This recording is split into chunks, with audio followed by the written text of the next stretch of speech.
Baolcom. Baolcom pour avoir une bonne communication. Baolcom, bienvenue chez vous. doon jox benn exemple léegi si diggante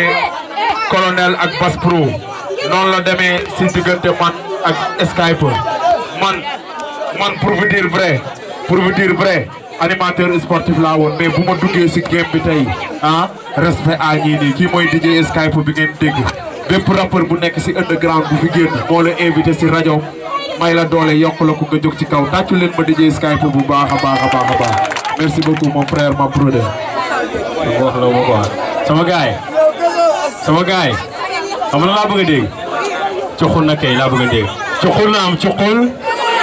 say cuxul na am cuxul say cuxul na am cuxul da ngeen a xiif xanaa wala da ngeen a sonn da ngeen a xiif rapport yi am nañ bu ngeen di bëgg a dee cuxul na am cuxul cuxul na am cuxul cuxul na am cuxul say ubbi dus bi dugg yéen du ngeen ay melomaan de tagu ubbi dus bi dugg su ma nee ubbi dus bi dugg yi nga naan puup bi gudd you know cuxul na am cuxul say cuxul na am cuxul ubbi dus bi dugg yeah what niggas guys maa ngi leen di share yow shout out everybody cat ba cat taw cat welcome bienvenue guys damay remercier bu baax a baax artistes yi nga xam ne ñoom ñoo fi jaar ba léegi ñu ngi si ginnaaw grand yi bëri ne si game ñu moo si ginnaaw di leen déglu di leen bàyyi xel bu baax a baax donc li ngeen def nii maa ngi koy wax sànq c'est pas évident c'est pas facile tey rapport yu bëri yu mag bu ngeen leen bettoon tegal leen biir ne rek ay arab dañuy jaar ko rek donc ce que vous faites là c'est pas du tout facile donc nekk leen ci lii yëfu mbedd la artiste bu mënul lii bu yëfu nga bàyyi artiste bu mënul sayfu bu yëfu nga bàyyi gis ngeen colonel sànq maa ngi yuux naa ko waaw parce que xam nga bi mu door a commencé fi la ñuy fekk c'était pas évident tey il est à l'aise pas mal d'artistes sont à l'aise sur ça donc kon gars yi gën leen góorgóorlu mais aussi Biba ñu ngi lay shout out di la bégee bu baax a baax lii dafay dundal hip hop lii koñ bu nekk bu fa amoon d'ici 2 ans 3 ans dinañ am ay artistes yu mag yi nga xam dañ dem toj comme ay BMJ ay Dip Doundou Guiss parce que booy mën nañ ko def booy mën nañ ko nekk tey pourquoi pas tey ngeen di dégg benn colonel wala benn King Fadel nekk foo xam ne di pëndal town bi mën na nekk kon gars yi ñu ngi leen di shout out bu baax a baax yu baax di merci beaucoup cuxul naam cuxul say cuxul naam cuxul waaye ubbi dus bi dugg on a bouclé la boucle en attendant booy jaar nañ fii gis nga ku nekk dox na fi saay ko bi neex na mais laata boobu tey Biba ñu lay laaj tey lan moo la inspiré à ce que nga organiser 15e Biba Lavage tey mooy le 15 le 30 incha allah dinañ amaat beneen saay ko lan moo daw sax maay ba nga organiser tey saay ko bi. bon maa ngi siyaar ñëpp di rafetlu bu baax a baax woote ñu wuyu si la yombul quoi mais tawfeex ak tayseer rek parce que Biba soo gisee mu teg 15e Biba Lavage show cela veut dire pour jàppale jeunes talents yi nga xamante ni ñoom ñoo nekk fii si Diourbel parce que Diourbel depuis 2007 ba léegi man maa ngi suivre musique Diourbel mais lu fi nekkoon ba tey moom moo fi nekk te loolu laa bëgg mu jógee muy lan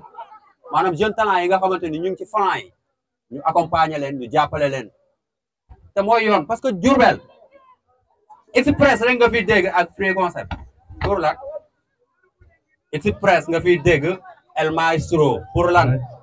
mais yeneen boo yaa ngi ci flanc yi dañ leen war a mën a jàppale mais nag man dama jël sama engagement bopp man Biba pour accompagner képp koo xamante ni jeune talent nga nekk Diourbel man dinaa taxaw pour jàppale la ba nga xamante ne sa musique dina génn Diourbel te wàññi boo gis nag ci benn lay tàmbalee parce que boo xoolee lii rek wane na lépp quoi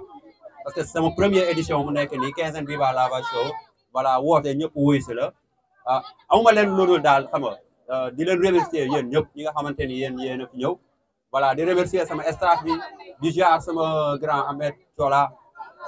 di bëggee en plus suñu grand Ahmed Diop nga xamante ni jàpp na si combat bi voilà di remercier Diourbel yëpp di wax ne xoolal Biba mi ngi nii pour yéen Biba kese pour yéen amul leneen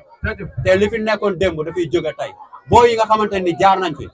dinañ leen gis après ci yeneen 15e Biba Lavage show yamul ci lii kese yamul ci saay fi kese dinañ jàppale booy ñu def ay album dinañ jàppale booy ñu def seeni projet yaa ngi dinañ jàppale booy dinañ def beneen saay boo xamante ni day am vidéo Diourbel yëpp di ko suivre waxuma la Diourbel yëpp mais après booy yi dinañ gis seen bopp ci 15 Viva la voix show di bëggee di char sama staff bi yëpp di char Diourbel yëpp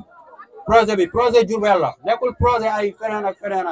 projet Diourbel la te Viva moo ko teg c'est la première fois mu am Diourbel lu mel nii est-ce que mën na am Diourbel lu mel nii est-ce que mës na am Diourbel c'est la première fois mu am fii te fii rek lay xewee te Viva moom moo teg lool incha allah dina gën a réussir. Merci beaucoup. Balcom pour avoir une bonne communication. Balcom, bienvenue chez vous.